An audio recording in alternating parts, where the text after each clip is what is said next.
നമസ്കാരം. ഈ മണിക്കൂറിലെ പ്രധാനപ്പെട്ട വാർത്തയിലേക്ക്.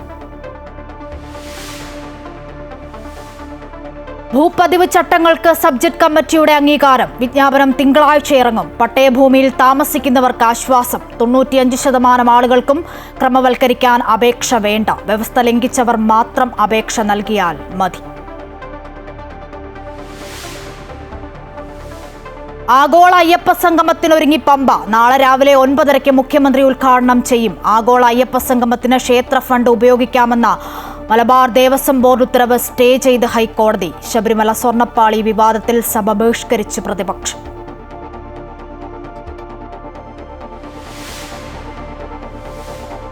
സൗദി പാകിസ്ഥാൻ പ്രതിരോധ ഉടമ്പടിയിൽ മുന്നറിയിപ്പുമായി ഇന്ത്യ. പാകിസ്ഥാനുമായി ഉടമ്പടിയിൽ ഏർപ്പെടുമ്പോൾ ഇന്ത്യയുമായുള്ള ബന്ധങ്ങളും താൽപര്യവും മനസ്സിലുണ്ടാകണമെന്ന് വിദേശകാര്യ മന്ത്രാലയ വക്താവ് രൺധീർ ജയ്സ്വാൾ.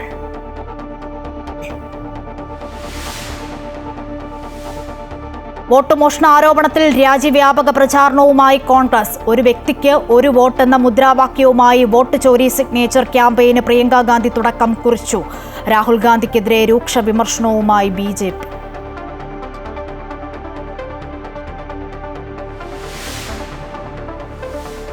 പാലിയേക്കരയിൽ ടോൾ പിരിക്കാൻ ഉപാധികളോടെ അനുമതി നൽകുമെന്ന് ഹൈക്കോടതി. ഉത്തരവ് തിങ്കളാഴ്ച. നിരക്കിൽ മാറ്റമുണ്ടായേക്കും.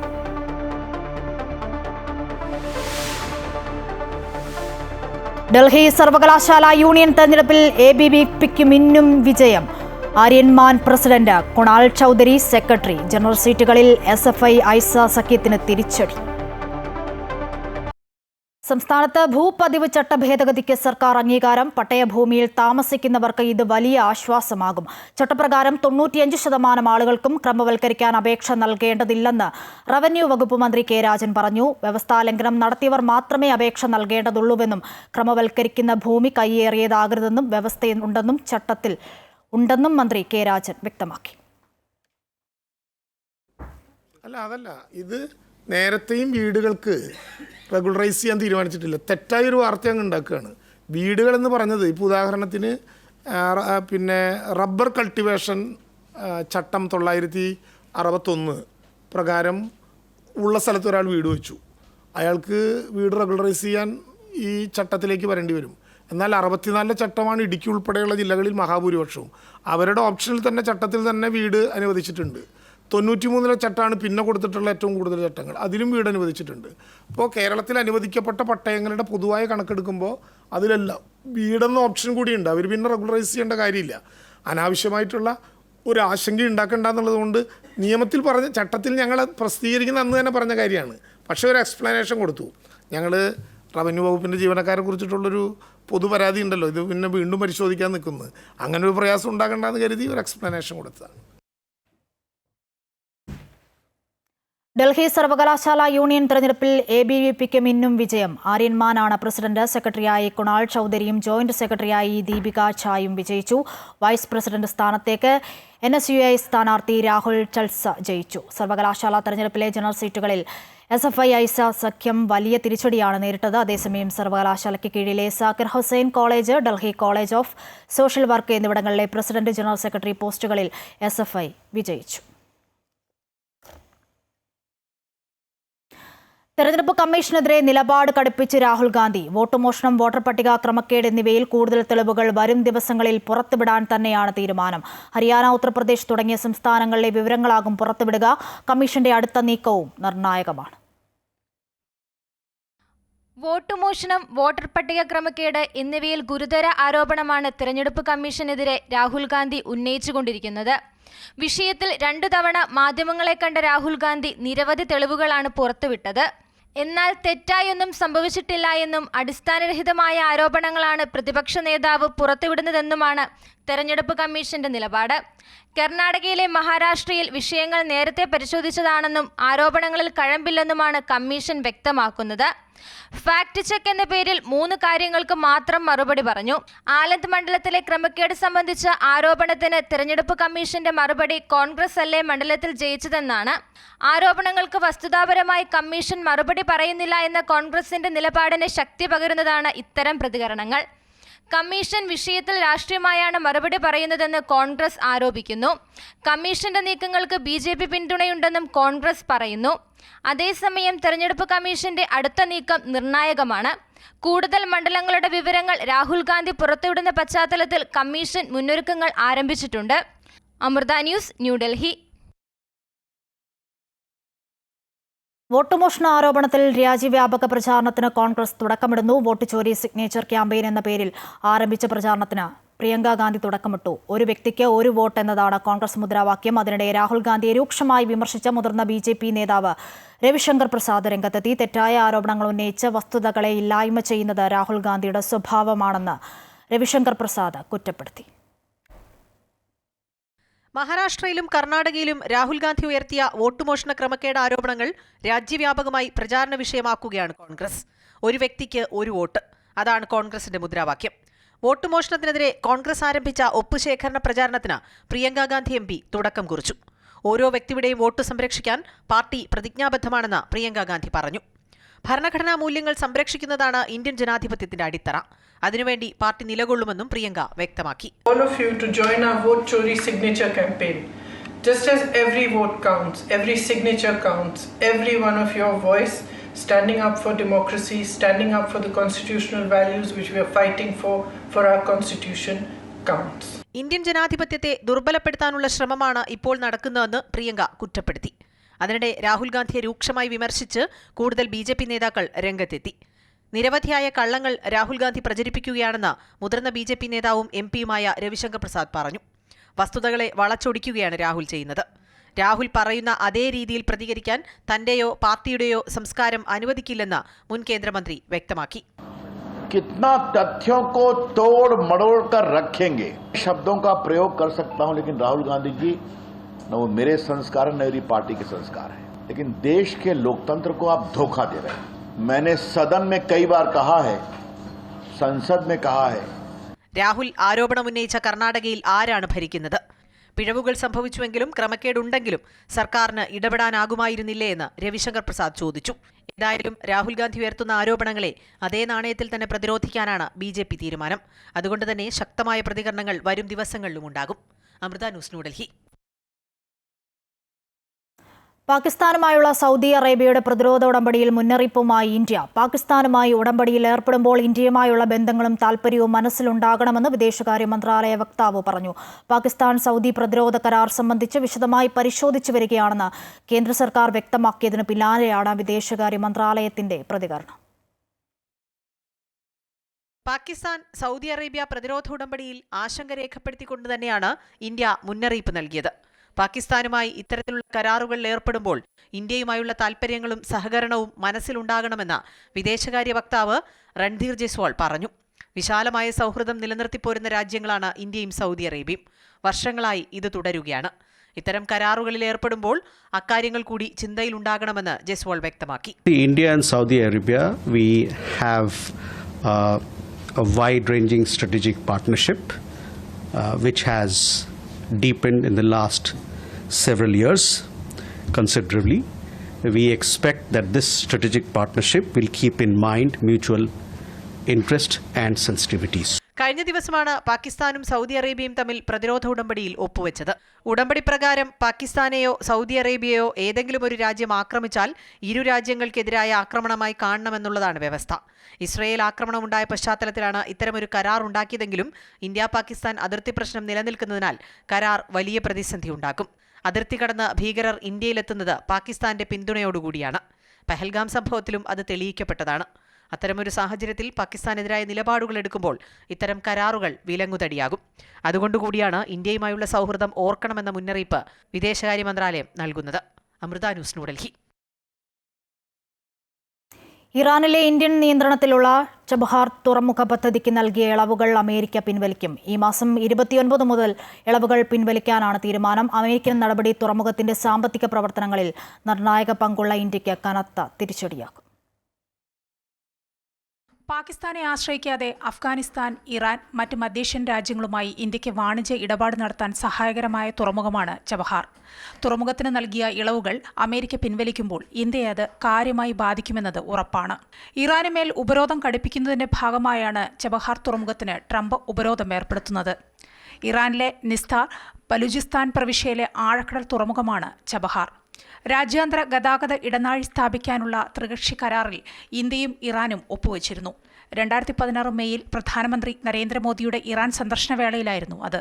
ചബഹാറിലെ ഷാബിദ് ബൈഹഷ്തി ടെർമിനലിന്റെ ആദ്യഘട്ട വികസനത്തിൽ ഇന്ത്യ നിർണായക പങ്കാളിയുമായിരുന്നു. 2018 മുതൽ ഇന്ത്യ പോർട്സ് ഗ്ലോബൽ ലിമിറ്റഡിനാണ് തുറമുഖത്തിന്റെ നിയന്ത്രണം.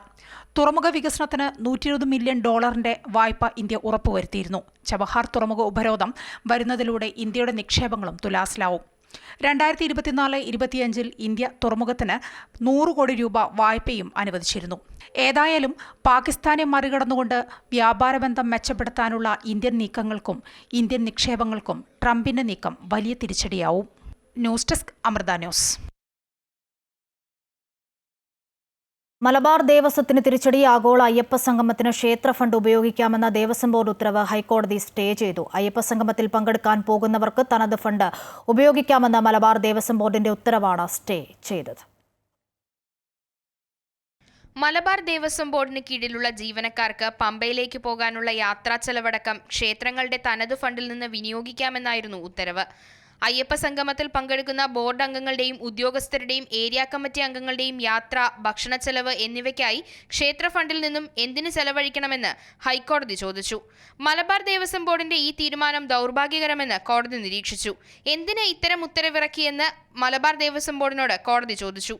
തുടർന്ന് മലബാർ ദേവസ്വം ബോർഡ്, ദേവസ്വം കമ്മീഷണർ, സർക്കാർ എന്നീ എതിർകക്ഷികൾക്ക് നോട്ടീസ് അയച്ച കോടതി മലബാർ ദേവസ്വം കമ്മീഷണറുടെ ഉത്തരവ് സ്റ്റേ ചെയ്തു. ഹർജി അടുത്തയാഴ്ച വീണ്ടും പരിഗണിക്കും. ആഗോള അയ്യപ്പ സംഗമത്തിലേക്ക് മലബാർ ദേവസ്വം ബോർഡ് പ്രതിനിധികളെ അയക്കണമെന്ന് തിരുവിതാംകൂർ ദേവസ്വം ബോർഡ് അഭ്യർത്ഥിച്ചിരുന്നു. തുടർന്നാണ് തനത് ഫണ്ട് വിനിയോഗിച്ച് സംഗമത്തിന് പോകാൻ അനുമതി നൽകിയത്. അയ്യപ്പ സംഗമം എല്ലാം സ്പോൺസർഷിപ്പ് വഴിയാണെന്നും മറ്റ് ദേവസ്വം ഫണ്ടുകൾ സംഗമത്തിനായി ഉപയോഗിക്കില്ലെന്നും സർക്കാർ കോടതിയിൽ ഉറപ്പ് നൽകിയിരുന്നു. ഇത് ലംഘിക്കുന്ന ഉത്തരവാണ് മലബാർ ദേവസ്വം ബോർഡ് പുറത്തിറക്കിയത്. News desk, Amrita news. ജനങ്ങളുടെ ശ്രദ്ധ തിരിക്കുന്നതിനാണ് സർക്കാർ അയ്യപ്പ സംഗമം നടത്തുന്നതെന്ന് BJP നേതാവ് MT രമേശ്. ഹൈക്കോടതി ചോദിച്ച ഒരാശങ്കയ്ക്കും മറുപടി നൽകാൻ സർക്കാരിനായില്ലെന്നും അദ്ദേഹം ആരോപിച്ചു.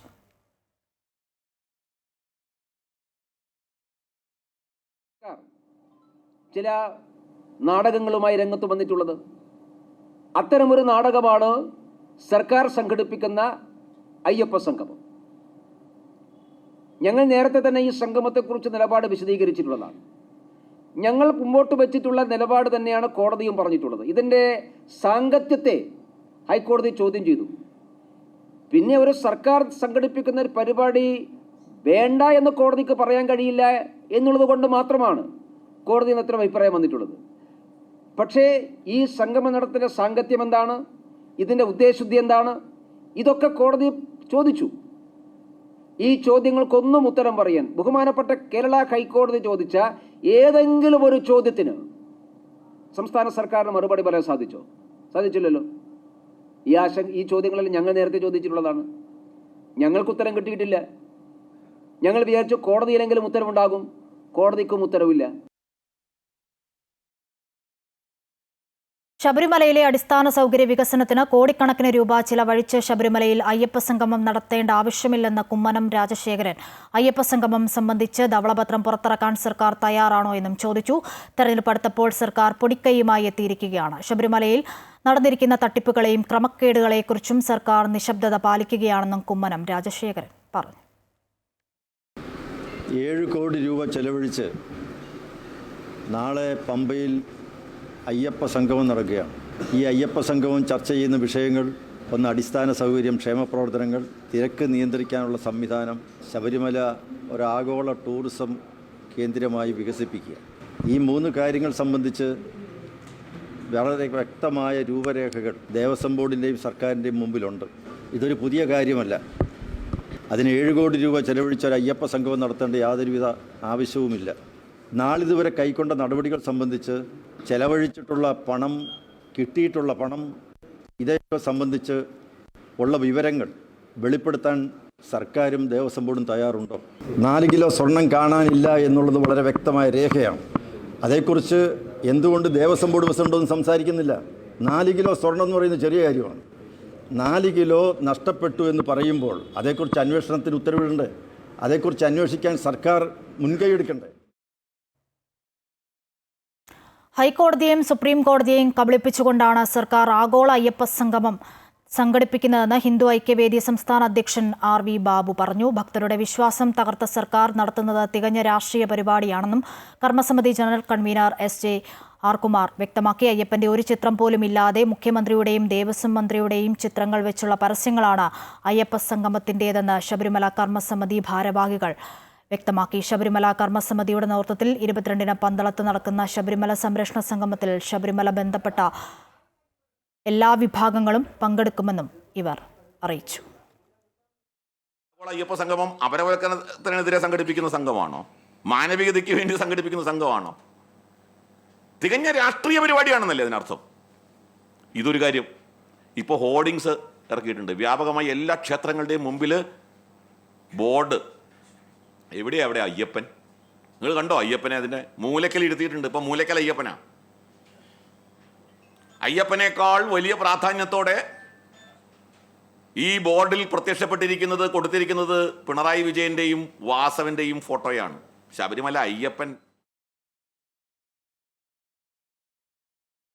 ആഗോള അയ്യപ്പ സംഗമത്തിനൊരുങ്ങി പമ്പ. നാളെ രാവിലെ 9:30 മുഖ്യമന്ത്രി പിണറായി വിജയൻ സംഗമം ഉദ്ഘാടനം ചെയ്യും. 3 വേദികളിലായി നടക്കുന്ന സംഗമത്തിൽ വിദേശികൾ ഉൾപ്പെടെ 3500 പ്രതികൾ പങ്കെടുക്കും. പരിപാടിയുടെ ഭാഗമായി 1000 പോലീസ് ഉദ്യോഗസ്ഥരെ പമ്പയിലും പരിസരത്തും സുരക്ഷയ്ക്കായി വിന്യസിച്ചു.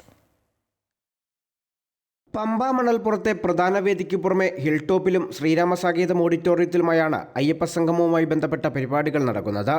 മുഖ്യമന്ത്രി ഉൾപ്പെടെ എത്തുന്ന പരിപാടിക്ക് 8 സോണുകളായി തിരിച്ച് 1000 പോലീസ് ഉദ്യോഗസ്ഥരെയാണ് സുരക്ഷയ്ക്കായി നിയോഗിച്ചിട്ടുള്ളത്.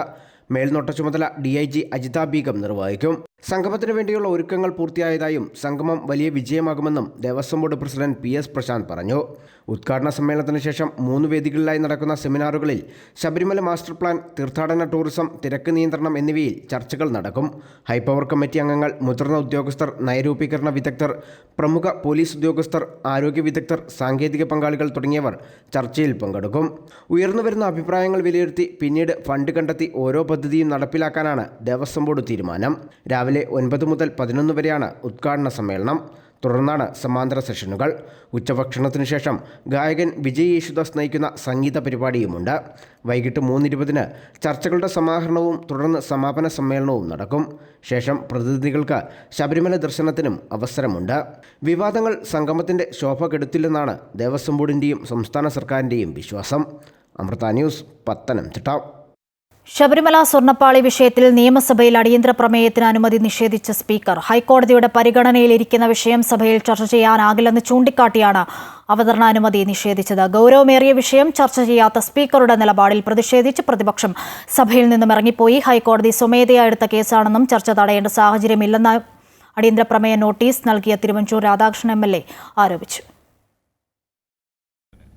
ശബരിമലയിലെ ദ്വാരപാലക ശില്പത്തിലെ സ്വർണ്ണപ്പാളി അനുമതിയില്ലാതെ കൊണ്ടുപോവുകയും സ്വർണ്ണപ്പാളിയുടെ ഭാരം 4 കിലോയോളം കുറഞ്ഞു എന്ന് കണ്ടെത്തുകയും ചെയ്തത് വിശ്വാസികളിൽ ഉണ്ടാക്കിയ ആശങ്കയും ശബരിമലയോട് സർക്കാർ കാണിക്കുന്ന അവഗണനയും സഭ നിർത്തിവെച്ച് ചർച്ച ചെയ്യണമെന്നാവശ്യപ്പെട്ട് തിരുവഞ്ചൂർ രാധാകൃഷ്ണനാണ് അടിയന്തര പ്രമേയത്തിന് നോട്ടീസ് നൽകിയത്.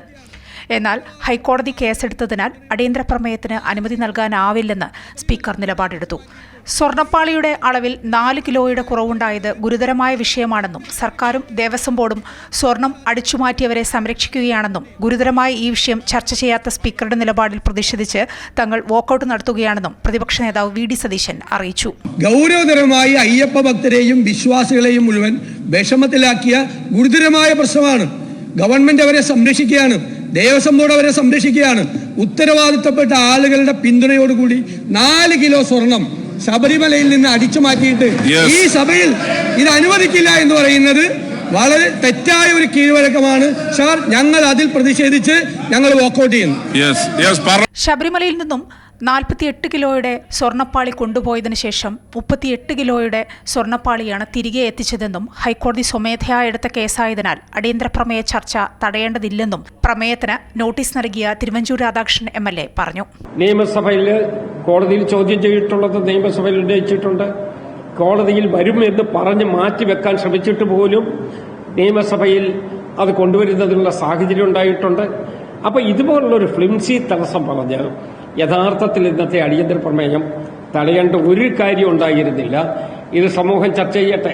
കഴിഞ്ഞ ദിവസത്തേതുപോലെ 2 മണിക്കൂർ ചർച്ചയ്ക്കായാണ് പ്രതിപക്ഷം എത്തിയതെന്നും അയ്യപ്പന്റെ സ്വർണം അടിച്ചുമാറ്റിയ വിഷയമായതിനാലാണ് അടിയന്തര പ്രമേയം ചർച്ചയ്ക്കെടുക്കാത്തതെന്നും പ്രതിപക്ഷ നേതാവ് VD സതീശൻ പറഞ്ഞു. ശബരിമലയിലെ സ്വർണം അടിച്ചുമാറ്റിയതിനെക്കുറിച്ച് വിശദീകരിക്കാതെ സർക്കാർ അയ്യപ്പ സംഗമത്തിന് പോകരുതെന്നും വാക്കൌട്ടിന് ശേഷം പ്രതിപക്ഷ നേതാവ് പറഞ്ഞു. ഈ അയ്യപ്പ സംഗമം നടത്തുന്നതിന് മുമ്പ് ഈ സ്വർണം എവിടെ പോയി എന്ന് ഉത്തരവാദിത്തപ്പെട്ട ആളുകൾ അയ്യപ്പ ഭക്തരോടും കേരളത്തിലെ വിശ്വാസികളോടും പറയേണ്ട ബാധ്യതയുണ്ട്. അമൃത ന്യൂസ്, തിരുവനന്തപുരം. CPM വനിതാ നേതാവ് KJ ഷൈനെതിരായ അപവാദ പ്രചരണത്തിൽ പോലീസ് നടപടി ആരംഭിച്ചു. പോലീസ് ഉദ്യോഗസ്ഥർ KJ ഷൈനിന്റെ വീട്ടിലെത്തി മൊഴിയെടുത്തു. KJ ഷൈനെതിരായ സൈബർ ആക്രമണത്തിൽ ആലുവ സൈബർ പോലീസാണ് അന്വേഷണം നടത്തുന്നത്.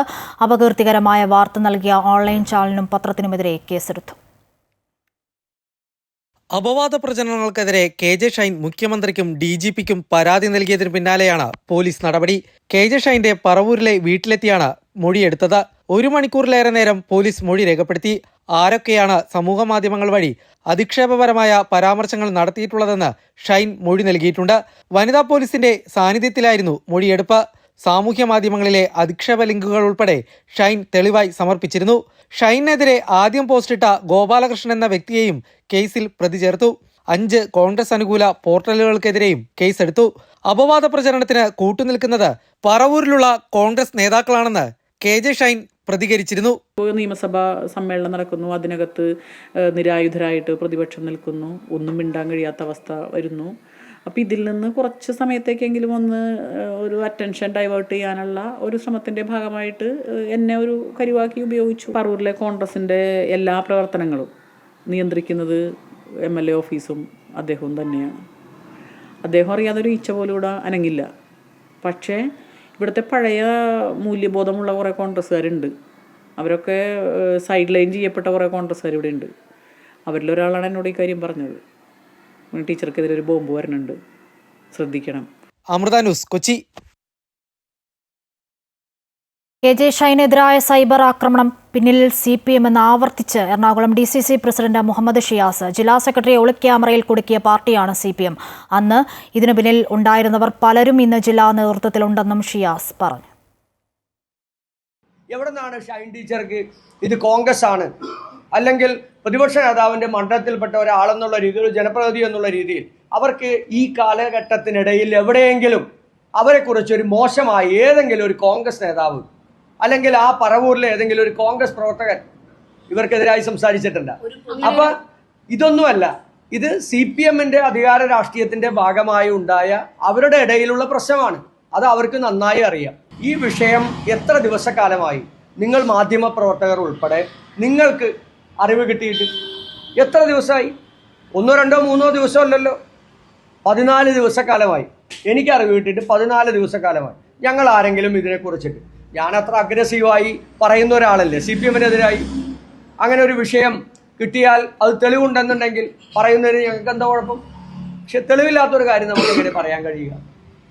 അതും ഒരു സ്ത്രീക്കെതിരായ ഒരു കുടുംബം, അവർക്കും കുടുംബമല്ലേ, അവർ പൊതുപ്രവർത്തകയല്ലേ. നമുക്ക് അങ്ങനെ പറയുന്ന ഒരു രാഷ്ട്രീയം കോൺഗ്രസിന്റെ സംസ്കാരമല്ല. കോൺഗ്രസ് അങ്ങനെയല്ല പഠിപ്പിച്ചിട്ടുള്ളതും കോൺഗ്രസ് അങ്ങനെയല്ല പ്രവർത്തിക്കുന്നത്. യുവനടി റിനിയാൻ ജോർജ് നൽകിയ പരാതിയിൽ പോലീസ് അനാവശ്യ കേസാണ് എടുത്തതെന്ന് രാഹുൽ ഈശ്വർ. തനിക്കെതിരെ എടുത്ത കേസ് IT നിയമപ്രകാരമാണെന്നും രാഹുൽ ഈശ്വർ പറഞ്ഞു. സാമൂഹിക വിമർശനം നടത്താൻ പാടില്ലെന്ന് പറയുന്നത് അപഹാസ്യമാണ്. സംസ്ഥാനത്ത് വ്യക്തി വൈരാഗ്യത്തിന്റെ പേരിൽ വ്യാജ സ്ത്രീ പീഡന കേസുകൾ വ്യാപകമാകുകയാണെന്ന് രാഹുൽ ഈശ്വർ പറഞ്ഞു. റിനിയാൻ ജോർജിനെ സമൂഹത്തിൽ അധിക്ഷേപിച്ചെന്ന പരാതിയിൽ രാഹുൽ ഈശ്വർ അടക്കം 5 പേർക്കും ഓൺലൈൻ യൂട്യൂബ് ചാനലുകൾക്കുമെതിരെയാണ് എറണാകുളം റൂറൽ സൈബർ പോലീസ് കേസെടുത്തത്. ബഹുമാനപ്പെട്ട സുപ്രീം കോടതി 66A സ്ട്രൈക്ക് ഡൗൺ ചെയ്തു. അപ്പം നമ്മുടെ പോലീസ് എന്ത് ചെയ്തു? 67 എടുത്തു. വളരെ വേഗമായിട്ടുള്ള വകുപ്പുകൾ വെച്ച് ഒബ്സീൻ മെറ്റീരിയൽ ഇതിലൂടെ പ്രചരിപ്പിച്ചു. റിനിക്കെതിരെ ഞാൻ ചെയ്ത യൂട്യൂബ് വീഡിയോ ആണ്, അതെങ്ങനെ ഒബ്സീൻ മെറ്റീരിയൽ ആവും? കുറച്ചുകൂടെ കൃത്യമായിട്ട് പറഞ്ഞാൽ ആ വകുപ്പ് എക്സ്പ്ലെയിൻ ചെയ്താൽ സെക്ഷലി എക്സ്പ്ലിസിറ്റ് മെറ്റീരിയലും ഒബ്സീൻ മെറ്റീരിയലുമാണ്. റിനിക്കെതിരെ സാമൂഹിക വിമർശനം പറഞ്ഞതിന് നോൺ ബെയിലബിൾ ഒഫൻസ് വരാൻ റിനി മദർ തെരേസ വല്ലതും ആണോ, അല്ലെങ്കിൽ മഹാത്മാഗാന്ധിയാണോ? ഇത് തന്നെയാണ് ഹണി റോസ് എനിക്കെതിരെ കൊടുത്തത്. പോലീസ് ആദ്യം ഹണി റോസിനോട് കേസെടുക്കാൻ പറ്റില്ലെന്ന് പറഞ്ഞു, രണ്ടാമത് നിയമോപദേശം എടുത്തു, ഇപ്പോഴും കേസെടുക്കാൻ പറ്റില്ലെന്ന് പറഞ്ഞു, മൂന്നാമത് പോലീസ് എന്ത് ചെയ്തു? അതേ പരാതിയിൽ എനിക്കെതിരെ ഇതേപോലെ കേസെടുത്തു.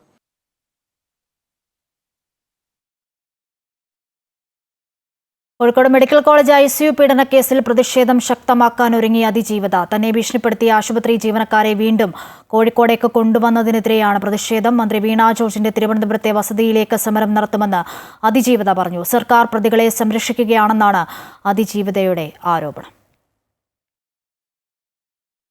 സർക്കാർ നൽകിയ റിപ്പോർട്ട് പ്രതികൾക്ക് അനുകൂലമാണെന്നും അതുകൊണ്ടാണ് തന്നെ ഭീഷണിപ്പെടുത്തിയ ജീവനക്കാർ തിരികെ കോഴിക്കോട് മെഡിക്കൽ കോളേജ് ആശുപത്രിയിൽ തന്നെ തിരിച്ചെത്തിയതെന്നുമാണ് ICU പീഡനക്കേസ് അതിജീവിതയുടെ ആരോപണം. അതിജീവിതയെ ഭീഷണിപ്പെടുത്തിയതിന് 5 ജീവനക്കാരെ കോട്ടയം, തിരുവനന്തപുരം മെഡിക്കൽ കോളേജുകളിലേക്ക് സ്ഥലം മാറ്റിയിരുന്നു. എന്നാൽ കഴിഞ്ഞ ദിവസം ഇവർ വീണ്ടും കോഴിക്കോട് മെഡിക്കൽ കോളേജിൽ ജോലിയിൽ പ്രവേശിച്ചു. ഇതിൽ പ്രതിഷേധിച്ച് കഴിഞ്ഞ ദിവസം മെഡിക്കൽ കോളേജ് പ്രിൻസിപ്പൽ ഓഫീസ് അതിജീവിത ഉപരോധിച്ചു. തുടർന്നും സമരം ശക്തമാക്കുമെന്നാണ് അതിജീവിതയുടെ മുന്നറിയിപ്പ്. അടുത്ത സമരം ആരോഗ്യമന്ത്രി വീണ ജോർജിന്റെ തിരുവനന്തപുരത്തെ വസതിയിലേക്കാണെന്നും അതിജീവിത പറഞ്ഞു. സർക്കാർ അനുകൂലിക്കാതെ അവരെ പിന്നെയും തിരിച്ചെടുക്കാൻ പ്രിൻസിപ്പളിനാവില്ലല്ലോ. അപ്പം അതിൽ സർക്കാർ ഇടപെട്ടത് കൊണ്ടാണല്ലോ, DMA സർക്കാർ തന്നെയാണല്ലോ, അപ്പോൾ DMA ഒക്കെ അനുകൂലിച്ചത് കൊണ്ടാണല്ലോ അവരെ പിന്നെയും തിരിച്ചെടുത്തത്. വീണ ജോർജിൻ മന്ത്രിൻ്റെ വീട്ടിലേക്ക് സമരം ആക്കിയാലോ എന്നുണ്ട് ഞാൻ ആലോചിക്കുന്നുണ്ട്. എന്തായാലും ഇതിൽ ഞാൻ പിന്തിരിഞ്ഞു നിൽക്കില്ല. എന്തായാലും പ്രതികളുടെ കൂടെയല്ല, അതിജീവിതക്കൊപ്പമാണെന്നുള്ളത് ഞാൻ എന്തായാലും തെളിയിക്കും. 2023 മാർച്ച് 18-നാണ് കേസിനാസ്പദമായ സംഭവം. തൈറോയിഡ് ശസ്ത്രക്രിയ കഴിഞ്ഞ് കോഴിക്കോട് മെഡിക്കൽ കോളേജ് ആശുപത്രിയിലെ ICUവിൽ പാതി മയക്കത്തിലായിരുന്ന യുവതിയെ അറ്റൻഡറായ MM ശശീന്ദ്രൻ പീഡിപ്പിച്ചെന്നാണ് കേസ്. തുടർന്ന് പ്രതിയായ ശശീന്ദ്രനെ ജോലിയിൽ നിന്നും പിരിച്ചുവിടുകയും ചെയ്തു. ആശുപത്രിയിലെ 5 ജീവനക്കാർ ആ സമയം തന്നെ ഭീഷണിപ്പെടുത്തിയെന്നും അതിജീവിത പരാതിയിൽ പറയുന്നു. കേസ് നിലവിൽ കോഴിക്കോട് ജില്ലാ കോടതിയുടെ പരിഗണനയിലാണുള്ളത്. അമൃത ന്യൂസ്, കോഴിക്കോട്. കോഴിക്കോട് വളയം ഗവൺമെന്റ് ആശുപത്രി കെട്ടിടത്തിലെ ഇലക്ട്രിക് മീറ്ററിന് തീപിടിച്ചു. അത്യാഹിത വിഭാഗം പ്രവർത്തിക്കുന്ന കെട്ടിടത്തിന്റെ പുറത്തെ ചുമരിലെ ഇലക്ട്രിക് മീറ്റർ, മെയിൻ സ്വിച്ച് എന്നിവയ്ക്കാണ് തീപിടിച്ചത്. തീയും പുകയും ഉയർന്നതോടെ ജീവനക്കാർ ഫയർ എക്സ്റ്റിങ്ഗ്വിഷർ ഉപയോഗിച്ച് തീ കെടുത്തി. ഷോർട്ട് സർക്യൂട്ടാണ് തീപിടുത്തത്തിന് കാരണമെന്നാണ് പ്രാഥമിക നിഗമനം. NM വിജയന്റെ ആത്മഹത്യയുമായി ബന്ധപ്പെട്ട് ബത്തേരി അർബൻ ബാങ്കിലെ കടബാധ്യത എത്രയും വേഗം തീർക്കുമെന്ന് KPCC പ്രസിഡന്റ് സണ്ണി ജോസഫ്. ധാർമ്മികമായ ബാധ്യത പാർട്ടിക്കുണ്ടെന്നും കടബാധ്യത ഏറ്റെടുത്തതാണെന്നും സണ്ണി ജോസഫ് പറഞ്ഞു. അടിയന്തര നേതൃയോഗത്തിന് ശേഷം സംസാരിക്കുകയായിരുന്നു അദ്ദേഹം. സമയമല്ല, ഏതായാലും ഒരു കോൺഗ്രസ് നേതാവിന് അദ്ദേഹത്തിന്റെ കടബാധ്യത, അദ്ദേഹത്തിന്റെ അസാന്നിധ്യത്തിൽ ആ കടബാധ്യതയ്ക്ക് പരിഹാരമുണ്ടാക്കാമെന്ന് അദ്ദേഹത്തിന്റെ ആത്മഹത്യാ കുറിപ്പ് അത് ശരിയാണെങ്കിൽ അതിൽ എഴുതിയിരിക്കുന്നത് ഞാൻ പലവണ്ണം വായിച്ചു. ആ കടബാധ്യത കോൺഗ്രസ് പാർട്ടി ഏറ്റെടുത്ത് ബാങ്കുമായി ചർച്ച ചെയ്ത് എഴുതി തള്ളാൻ നടപടി സ്വീകരിക്കണമെന്നാണ് അദ്ദേഹത്തിന്റെ റിക്വസ്റ്റ്. അത് വേണേൽ കാണിച്ചു തരാം പിന്നീട് ഞാൻ. പക്ഷേ അത് ബാങ്കിൽ എഴുതി തള്ളുന്നതിനൊക്കെ ചില പരിമിതിയുണ്ട്. ആ കടബാധ്യത അടച്ചു വീട്ടാൻ കോൺഗ്രസ് പാർട്ടിയുടെ ഉത്തരവാദിത്തം ധാർമ്മികമായിട്ടാണ്, നിയമപരമായിട്ടല്ല.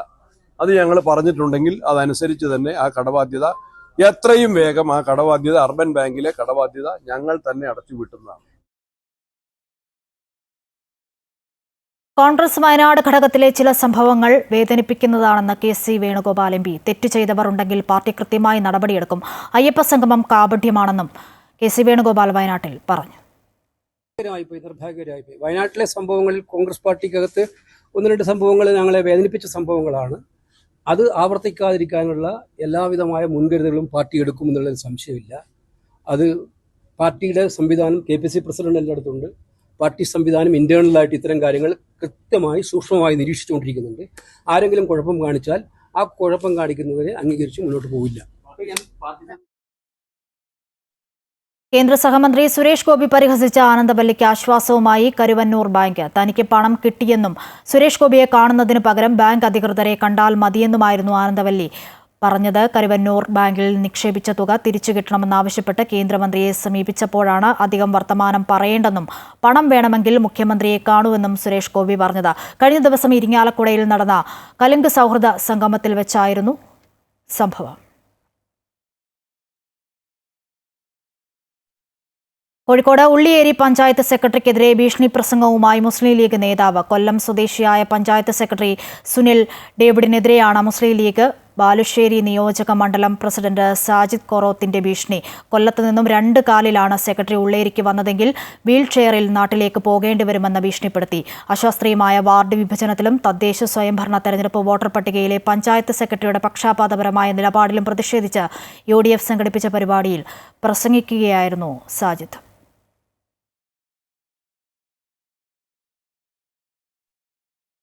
CBSE, ICSE സ്റ്റേറ്റ് സിലബസ് സ്കൂളുകളുടെ സംയുക്ത കൂട്ടായ്മയായ അൺഎയ്ഡഡ് സ്കൂൾസ് പ്രൊട്ടക്ഷൻ കൗൺസിൽ സംസ്ഥാന ദേശീയ സമ്മേളനവും വിദ്യാഭ്യാസ സെമിനാറും കൊച്ചിയിൽ നടന്നു. സ്കൂളുകളുടെ പ്രവർത്തനത്തെ സാരമായി ബാധിക്കുന്ന കേന്ദ്ര സംസ്ഥാന സർക്കാർ നയങ്ങളിൽ വേണ്ട ഇടപെടലുകൾ നടത്താനുള്ള തീരുമാനം സമ്മേളനം കൈക്കൊണ്ടു. കേരളത്തിലെ അൺഎയ്ഡഡ് സ്കൂളുകളുടെ കൂട്ടായ്മയായ കേരള അൺഎയ്ഡഡ് സ്കൂൾ പ്രൊട്ടക്ഷൻ കൗൺസിലിൽ 1000-ലധികം സ്കൂളുകൾ അംഗങ്ങളാണ്. വിവിധ ബോർഡുകൾ ബൈലോകൾ പുതുക്കുമ്പോൾ സ്കൂളുകളുടെ പ്രതിനിധികളെ ഉൾപ്പെടുത്തി അഭിപ്രായങ്ങൾ തേടണമെന്ന തീരുമാനം സമ്മേളനം കൈക്കൊണ്ടു. ഈ സംഘടനയുടെ ആദ്യ സംസ്ഥാന സമ്മേളനമാണ് ഇന്ന് കൊച്ചിയിൽ നടക്കുന്നത്. ഇതിനോടനുബന്ധിച്ച് കേരളത്തിൽ ആദ്യമായി ഒരു ദേശീയ വിദ്യാഭ്യാസ സെമിനാറും സംഘടിപ്പിക്കുന്നതിന് കഴിഞ്ഞു. ഇന്ത്യയിലെ എല്ലാ സംസ്ഥാനത്തെയും ഈ മേഖലയിൽ പ്രവർത്തിക്കുന്ന സംഘടനകളുടെ പ്രതിനിധികൾ, മറ്റ് വിദ്യാഭ്യാസ വിചക്ഷണന്മാർ ഈ മേഖലയുടെ പ്രശ്നങ്ങൾ ചർച്ച ചെയ്യുകയും സംയുക്തമായി രൂപീകരിച്ച കമ്മിറ്റി സെൻട്രൽ ഗവൺമെൻറ്റിലും അതാത് സംസ്ഥാന ഗവൺമെൻറ്റിലും അതാത് ഹൈക്കോടതികളിലും എല്ലാ പരിഹാരത്തിനുമുള്ള സംവിധാനത്തെക്കുറിച്ചുള്ള തീരുമാനമെടുത്താണ് പിരിഞ്ഞത്. സമ്മേളനത്തോടനുബന്ധിച്ച് നടത്തിയ ദേശീയ വിദ്യാഭ്യാസ സെമിനാറിൽ 22 സംസ്ഥാനങ്ങളിലെ സ്വാശ്രയ സ്കൂളുകളുടെ പ്രതിനിധികളും വിദ്യാഭ്യാസ വിദഗ്ധരും പങ്കെടുത്തു. അറൌണ്ട് 48 സ്കൂൾസിന് ഡിഫറെൻറ്റ് മാനേജേഴ്സും പ്രിൻസിപ്പൽസിനെ മീറ്റ് ചെയ്യാൻ കഴിഞ്ഞു. ആൻഡ് ഇത് നമുക്ക് ഫ്യൂച്ചറിൽ അവരുമായിട്ട് നല്ലൊരു ടൈഅപ്പിനും പിന്നെ നമുക്ക് സ്റ്റുഡൻസിന് വേണ്ടി ഇനി വരാൻ പോകുന്ന സ്റ്റുഡൻസിനും ടീച്ചേഴ്സിനും ടീച്ചേഴ്സ് ട്രെയിനിങ് പ്രോഗ്രാം നടത്താനും സ്റ്റുഡൻസിന് different types of skills, campus visit, പിന്നെ പ്രിൻസിപ്പൽസിന് വേണ്ടിയുള്ള ട്രെയിനിങ്സ്, കുട്ടികളുടെ സ്കിൽ ഡെവലപ്പ് ചെയ്യാൻ, അങ്ങനെ പല പ്രോഗ്രാംസ് ഓർഗനൈസ് ചെയ്യാൻ വേണ്ടി നല്ലൊരു മീറ്റാണ് നമുക്ക് ഇവിടെ ചാൻസ് കിട്ടിയിട്ടുള്ളത്. സോ അതിനുവേണ്ടി ഞാൻ താങ്കിങ് USPC. കേരളത്തിന്റെ വിദ്യാഭ്യാസ പുരോഗതിയിൽ മികച്ച സംഭാവന നൽകിയ സ്വാശ്രയ സ്കൂൾ മാനേജർമാരെ സമ്മേളന വേദിയിൽ ആദരിച്ചു. അമൃത ന്യൂസ്, കൊച്ചി. പൊതുവിദ്യാഭ്യാസ വകുപ്പ് career guidance and adolescent counselling cell 2 ദിവസങ്ങളായി സംഘടിപ്പിക്കുന്ന മിനി ദിശ കരിയർ എക്സ്പോയ്ക്ക് അറബുകാട് ഹയർ സെക്കൻഡറി സ്കൂളിൽ തുടക്കമായി. H. സലാം MLA ഉദ്ഘാടനം ചെയ്തു. വിദ്യാർത്ഥികൾക്ക് ഉപരിപഠന മേഖലകളെക്കുറിച്ചും കരിയർ സാധ്യതകളെക്കുറിച്ചും അവബോധം നൽകുന്നതിനായാണ് എക്സ്പോ സംഘടിപ്പിക്കുന്നത്. ഉന്നത വിദ്യാഭ്യാസ രംഗത്തെ മുൻനിര ദേശീയ സ്ഥാപനങ്ങളിൽ കേരളത്തിലെ വിദ്യാർത്ഥികൾക്ക് കൂടുതൽ പ്രാതിനിധ്യം ഉറപ്പുവരുത്തുക, മികച്ച കരിയർ ആസൂത്രണത്തിന് സഹായം നൽകുക എന്ന ലക്ഷ്യത്തോടെ ആരംഭിച്ച എക്സ്പോയിൽ വിവിധ വിദ്യാഭ്യാസ സ്ഥാപനങ്ങളുടെ സ്റ്റാളുകൾ, സെമിനാറുകൾ, കരിയർ കൗൺസിലിംഗ് എന്നിവയുണ്ട്. സംസ്ഥാനത്ത് ഒരാൾക്ക് കൂടി അമീബിക് മസ്തിഷ്ക ജ്വരം സ്ഥിരീകരിച്ചു. തൃശൂർ സ്വദേശിയായ 59-കാരനാണ് രോഗം സ്ഥിരീകരിച്ചത്. ഇയാൾ കോഴിക്കോട് മെഡിക്കൽ കോളേജ് ആശുപത്രിയിൽ ചികിത്സയിലാണ്. ഇന്നലെയാണ് നാട്ടുകാർ ഇദ്ദേഹത്തെ ആശുപത്രിയിൽ പ്രവേശിപ്പിച്ചത്. ഇതോടെ അമീബിക് മസ്തിഷ്ക ജ്വരം ബാധിച്ച് മെഡിക്കൽ കോളേജിൽ ചികിത്സയിലുള്ളവരുടെ എണ്ണം 10 ആയി. 76 കൊല്ലവും 50 ദിവസവും കഴിഞ്ഞപ്പോഴാണോ ദേവസ്വം ബോർഡിന് പ്ലാറ്റിനം ജൂബിലി ആഘോഷിക്കണമെന്ന തോന്നൽ ഉണ്ടായതെന്ന് പ്രതിപക്ഷ നേതാവ് VD സതീശൻ. കഴിഞ്ഞ വർഷം സർക്കാരിന് അയ്യപ്പനോട് സ്നേഹമില്ലായിരുന്നത് കാരണം അന്ന് തെരഞ്ഞെടുപ്പില്ലായിരുന്നു. ആഗോള അയ്യപ്പ സംഗമത്തിന്റെ പരസ്യ ബോർഡുകളിൽ അയ്യപ്പന്റെ പടമില്ല, പകരം മുഖ്യമന്ത്രിയുടെയും ദേവസ്വം മന്ത്രിയുടെയും പടമാണെന്നും VD സതീശൻ വിമർശിച്ചു.